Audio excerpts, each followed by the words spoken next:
Alors bonjour et bienvenue au défi 2021. Je suis content d'être avec vous aujourd'hui.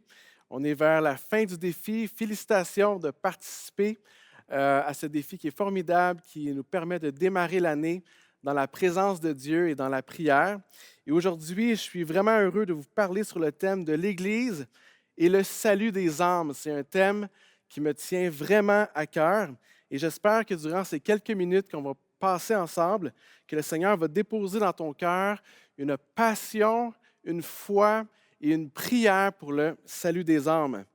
Une des premières choses que j'aimerais dire par rapport à cela, c'est que l'âme humaine est perdue sans Jésus.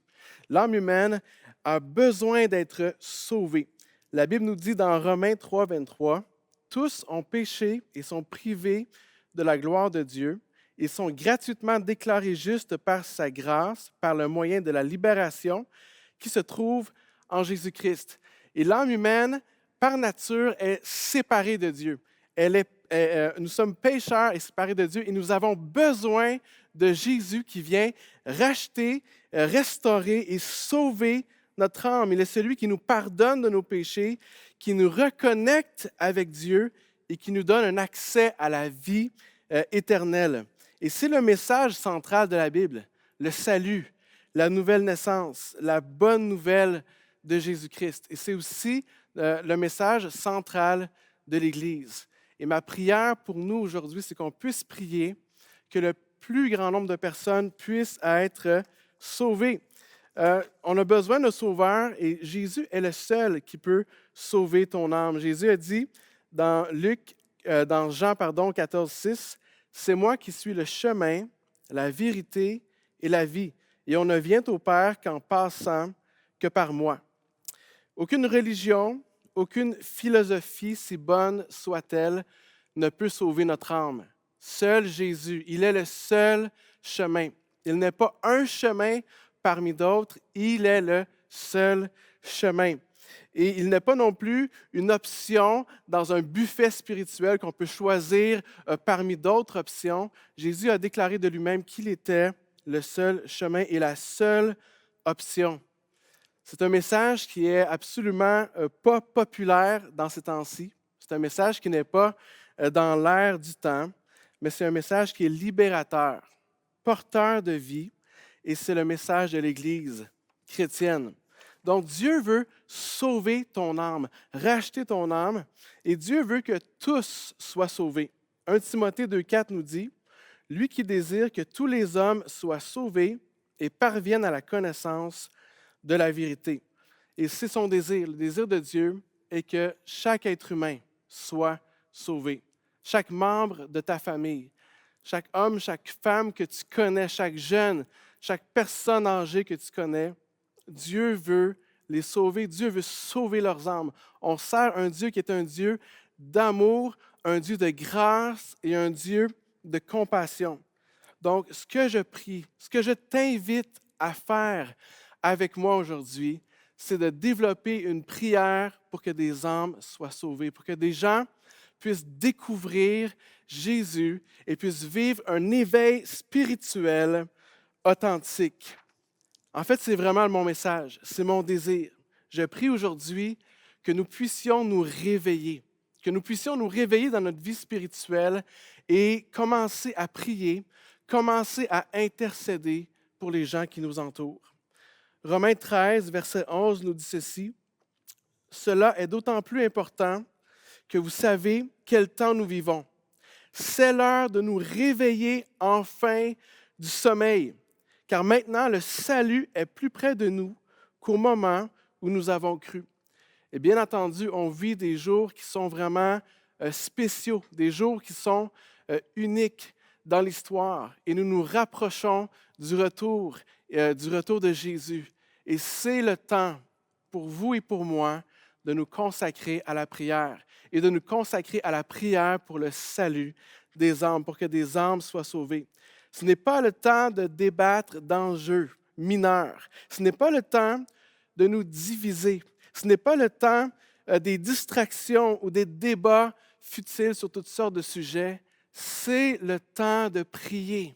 C'est le temps d'investir nos cœurs, d'unir nos cœurs tous ensemble, partout où que nous soyons, pour prier pour que le plus grand nombre de personnes puissent découvrir Jésus.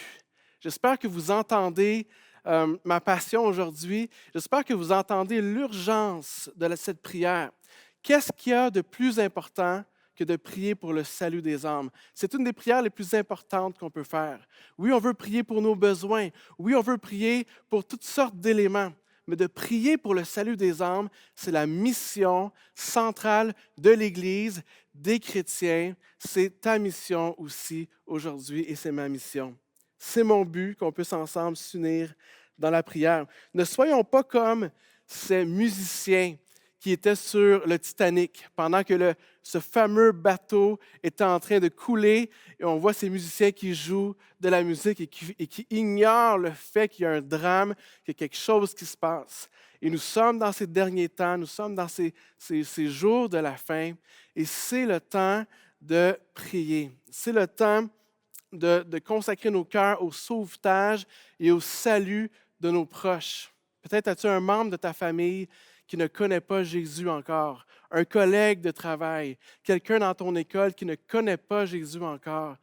Ma prière, c'est qu'il puisse le découvrir, qu'il puisse découvrir ce Jésus extraordinaire, ce trésor que je chéris. Je prie qu'il puisse le découvrir. Et aujourd'hui, nous allons unir nos cœurs dans cette prière pour les âmes perdues. Le petit devoir que j'aimerais vous donner aujourd'hui serait de prendre le temps d'écrire le nom de 5 personnes qui ne connaissent pas encore le Seigneur Jésus. 5 personnes dans ton entourage qui ne connaissent pas encore Jésus de façon personnelle. Écris leur nom dans un journal, dans le journal de prière que tu as, et engage-toi à prier avec passion, ardeur, ferveur pour ces personnes-là. Peut-être que tu avais perdu la foi, peut-être que ça fait longtemps que tu pries pour certaines personnes. Je prie qu'aujourd'hui, que ta foi soit ravivée et que tu puisses te joindre à moi et qu'on puisse ensemble prier avec ferveur, avec onction pour ces personnes qui ne connaissent pas le Seigneur. Et alors que tu écris le nom de ces 5 personnes, alors que tu pries avec ferveur pour ces 5 personnes, je t'invite en terminant à poser un geste concret envers ces 5 personnes.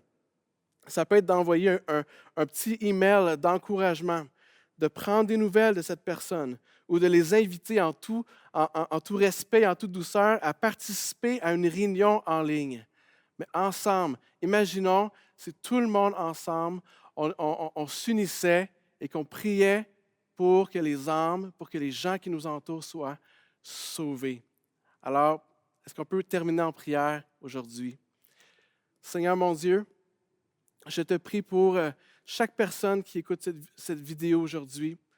Tout d'abord, je te prie pour les personnes, Seigneur, qui ne te connaissent pas encore personnellement, qui ne t'ont pas invité dans leur vie. Je te prie pour eux afin qu'ils puissent te découvrir et t'inviter dans leur cœur. Et je te prie également pour chaque chrétien, chaque croyant. Viens éveiller en nous une compassion pour les autres, pour les âmes. Viens éveiller en nous une prière pour le salut des gens qui nous entourent, dans le nom de Jésus. Amen. Je viens vers toi dans le secret, en ta présence, je veux rester. Tu es, tu seras toujours là.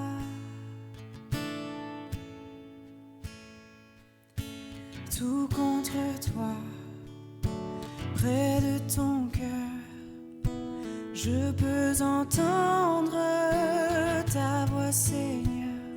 Tu es, tu seras toujours là. Ébloui devant toi, éternel. Ébahi par l'amour de ton ciel.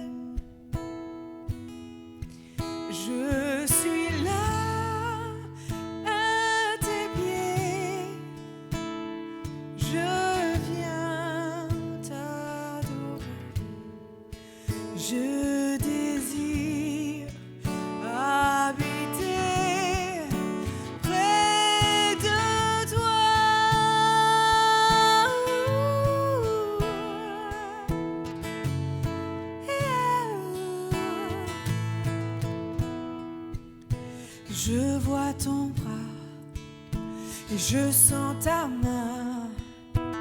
Tu me protèges et tu me soutiens. Tu es